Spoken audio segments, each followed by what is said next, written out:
thought I would do a quickie little tip and trick video here.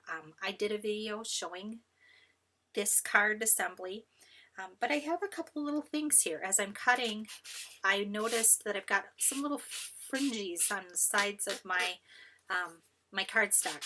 My blade is starting to go. It's not cutting as sharply as it was. So when you have that, you can just take a little sanding block. This is an old one that Close to My Heart used to sell, but there are plenty out there on the market. You can also use an emery board, cheapy that you could get from the dollar store. The other thing that I'm doing is I do have my little foamy pad for stamping. I am using a big block to put this image on.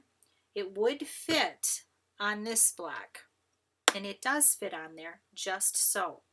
But I find that I have a harder time seeing those edges and lining it up when I use this smaller block. So I've got my stamp mounted, and I'm going to take my ink and I'm going to bring it to the image face up here. So I've got it laying there and I'm just pouncing a little ink on it.